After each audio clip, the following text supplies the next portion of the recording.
Good morning. Good morning এখন মানে হয়ে গেছে মোটামুটি। এবারে বেজে গেছে, এখন তারপরে আমি চান করতে যাব। আমার এখন থেকে ব্লগটা শুরু করছি। সকাল থেকে অনেক কাজ ছিল, মুখটা কেমন টায়ার্ড লাগছে। রান্না করব, পুজো করব, চান করব, আগে রান্নাটা করে নিই তারপরে। দেখো আমার মেয়ের এখন স্কুল ছুটি চলছে, এখন মাধ্যমিক পরীক্ষা চলছে যেহেতু স্কুল ছুটি। চলো দেখো কি করছি সারাদিন।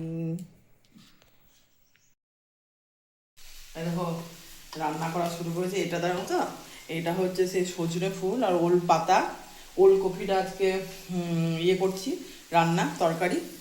আর এটা করছি ওল সজনে পাতা ওলকপির পাতা দিয়ে বড়া, এটা মাখাচ্ছি এখন, তারপরে করব। আর দেখাই কি কি করছি। দেখো আমি প্রচণ্ড অল্প তেলে রান্না করি, ঠিক আছে, যেহেতু আমার ডায়েট চলছে, আমি জিমে যাই জানো তোমরা সবাই।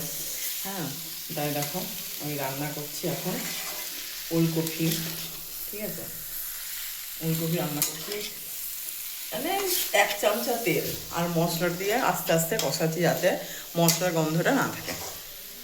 আর এই দেখো এটা হচ্ছে তোমার পার্শে মাছ, এটাও করব। এবার দেখাই আমি কি কি করছি। আমার রান্না হয়ে গেল বন্ধুরা। এটা সেই বড়াটা, সজনে ফুল আর ওলকপির পাতার বড়া।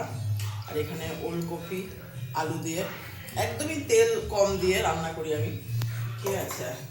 আর এটা হলো, আর এদিকে এসো, আর দেখো এটা হচ্ছে পার্শে মাছের পাতলা করে ঝাল করেছি, পাতলা করেই করলাম, গাঢ় গাঢ় ঝাল খেতে ভালো লাগে না। এই গরমকাল আসছে, এখন সব পাতলা পাতলা খাওয়াই ভালো।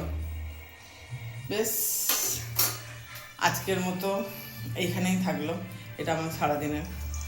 তোমরা ভালো থেকো, আমার চ্যানেল যদি ভালো লাগে অবশ্যই সাবস্ক্রাইব করো।